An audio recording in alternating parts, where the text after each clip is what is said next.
Kindly listen until the end, comment, and if you enjoy it, share with your friends and subscribe by pressing the bell icon. This story is about a shocking truth regarding human cloning revealed in the films and a sinister organization's plot to manipulate reality. He must choose, but can he tell real from copy, or is he already a pawn in someone else's twisted game? Let's start. Rain lashed against the dusty windowpane, blurring the neon glow of the open sign outside the pawn shop. Inside, the air hung thick with the scent of mothballs and desperation. I was the latter, knuckles white on the counter, pushing forward a worn leather case. "Old Projector," I rasped, voice hoarse from the storm. Mr. Crowley, a man whose skin seemed permanently sallow, barely glanced at it. "Celluloid's deader than your grandma. Can't even sell the film anymore. It's not for selling," I insisted, voice trembling. "Just a pawn. Need enough for a room tonight." He finally looked up, skepticism etched in his one visible eye. The other was obscured by a greasy black patch. "What's on it?" "Just some old home movies. Nothing valuable." A lie, heavy and metallic, sat on my tongue. He squinted at the case for a beat longer, then picked it up, his touch surprisingly gentle. "One night. $50. Relief washed over me like a warm wave. I grabbed the crumpled bills and stumbled into the rain, the case tucked safely under my arm. Back in the dingy motel room, the projector whirred to life, casting flickering shadows on the wall. The first film was banal: birthday parties, family picnics. But then, the scene shifted. A dark alley, a struggle, a man's face contorted in fear. A glint of metal, a muffled scream, the screen going dark, my heart hammered in my chest. This wasn't home movies. This was a murder. I fumbled for the next reel, hands shaking. This one showed a well-kept office, a man with slick back hair sitting behind a mahogany desk. He wasn't looking at the camera, but I recognized him instantly, Mr. Crowley. Then, the door swung open and the man from the alleyway walked in. He held a gun, pointed directly at Crowley. Their conversation, muffled but intense, played out. An accusation, a denial, then a struggle that knocked the camera over. I sat there, numb, the projector whirring uselessly. The man in the alleyway was dead. Mr. Crowley was implicated. My blood ran cold. What had I gotten myself into? Suddenly, a rap at the door. Heart pounding, I fumbled for the switch, plunging the room into darkness. The knocking grew more insistent, a low voice calling out, "Police, open up." I knew I couldn't hide. With a deep breath, I reached for the doorknob, the projector still humming in the silence, casting long, twisted shadows from the forgotten films on the wall. The future, uncertain and terrifying, stretched before me, like a film reel waiting to be played. My hand trembled on the doorknob, the weight of the projector case heavy in my hand. The steady drone of police voices, muffled through the thin motel door, amplified my fear. "Open up. We have a warrant. We received an anonymous tip about a possible homicide caught on film in your room." My stomach churned. "Homicide? I don't know anything about that." The other officer, a burly man with a thick mustache, pushed past me, his eyes scanning the room. He spotted the projector whirring ominously on the table, the empty film tray a stark accusation. "What's this?" he grunted, reaching for it. "Just old movies," I stammered, desperately searching for an explanation. "Hold it," the woman interjected, stepping between us. Her eyes narrowed as she took in the scene, the projector, the discarded film case, the terror etched on my face. As they secured the projector and film as evidence, my mind raced.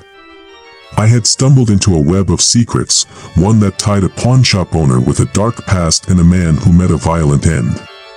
But who had sent the tip? And why me?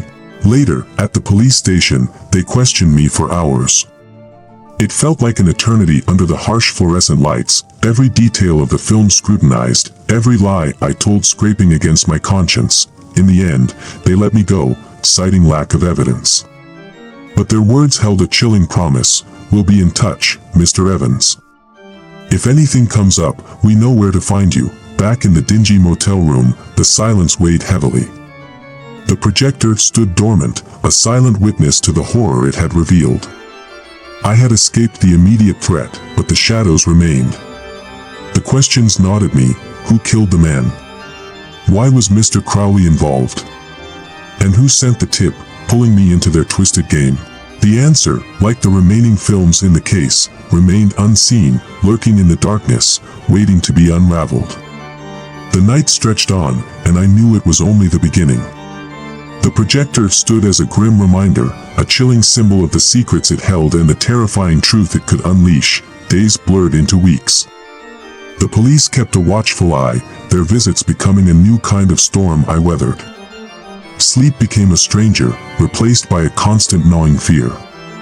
The empty film case on the table seemed to mock me, a constant reminder of the missing pieces, the unanswered questions.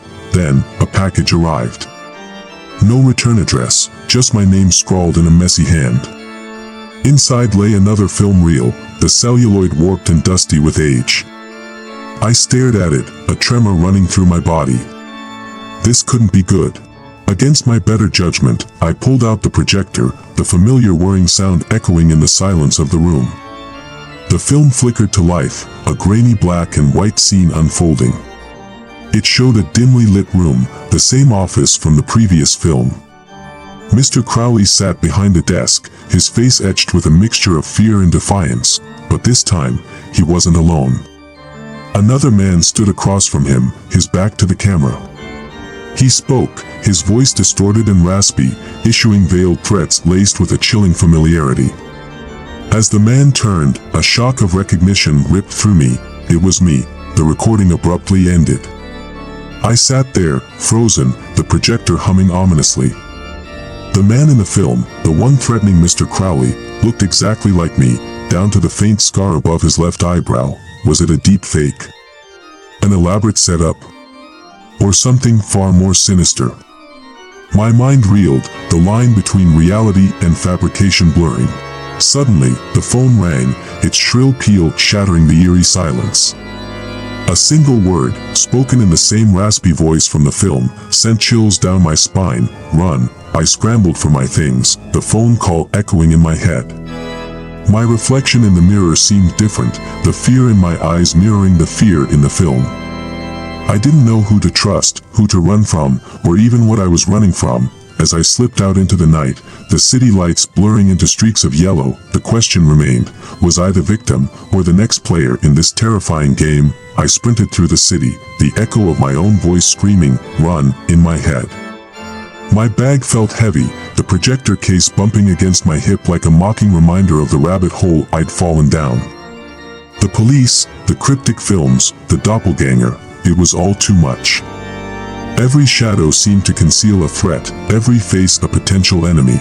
Seeking refuge in a deserted alleyway, I slumped against the damp brick wall, gasping for breath.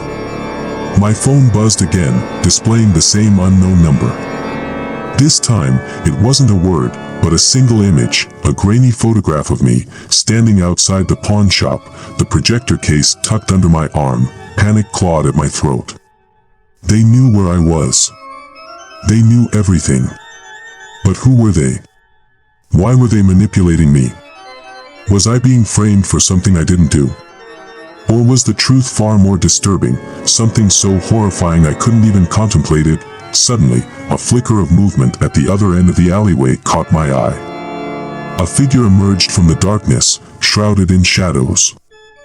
As it moved closer, a familiar outline became discernible, the silhouette of the man from the film, my doppelganger. He stopped a few feet away, his face obscured by the darkness. His voice, though distorted, echoed with a chilling calmness. There was nowhere else to run, was there? He took a slow step forward, and in that moment, I realized the truth. This wasn't a game, not anymore. This was a fight for survival. My hand instinctively went for the pocket where I kept my keys, the sharp edge digging into my palm. But before I could react, another figure stepped out of the shadows, the harsh street lamp illuminating their face. It was Mr. Crowley, his lone eye narrowed with a mix of fear and anger. He held a gun, pointed directly at my doppelganger, "It ends here," Mr. Crowley rasped, his voice trembling slightly. The two figures stood there, a silent standoff. I was frozen, caught in the crossfire of their unspoken conflict. Then, with a deafening bang, Mr. Crowley fired. The alleyway echoed with the gunshot, the sound bouncing off the brick walls. I squeezed my eyes shut, bracing for the impact, but it never came. When I opened them, I couldn't believe my eyes. My doppelganger stood motionless, a single red stain blossoming on his chest. Mr. Crowley lowered the gun, his face pale and drawn. He turned to me, his voice barely a whisper. "Run," he said, his words echoing the call on the phone. Without hesitation, I sprinted away, the image of the fallen figure and the frantic look on Mr. Crowley's face seared into my memory. I didn't know where I was going, or what awaited me at the end of this dark path, but one thing was clear: the nightmare wasn't over. The secrets hidden within the films, and the unseen players pulling the strings, were still out there. And I, the unwitting pawn in their twisted game, was left to navigate a reality where truth was a shifting mirage and days turned into weeks, then months. The city became my labyrinth, a concrete jungle where every corner seemed to hold a hidden threat. I lived off the grid, constantly moving, the projector case my sole companion and the source of both my fear and, strangely, a flicker of hope. The remaining films held the key, I knew it. But each viewing felt like chipping away at my sanity. One reel showed a clandestine meeting in a deserted warehouse, two shadowy figures exchanging a briefcase filled with cash. Another depicted a sprawling mansion nestled amidst rolling hills, its windows radiating a warm, inviting glow. My gut told me it was a place of secrets, not refuge. Then came the final film. It was short, grainy, and seemed to hold the key to everything. It showed a dimly lit laboratory, rows of gleaming equipment lining the walls. A lone scientist, his face obscured by a surgical mask, stood over a metallic table. On the table lay a body, the man from the alleyway, my doppelganger. But this time, something was different. His chest was open, wires snaking out from a metallic implant embedded within. The scientist spoke, his voice distorted by a voice modulator, but the words jolted me awake. Experiment X-13 successful.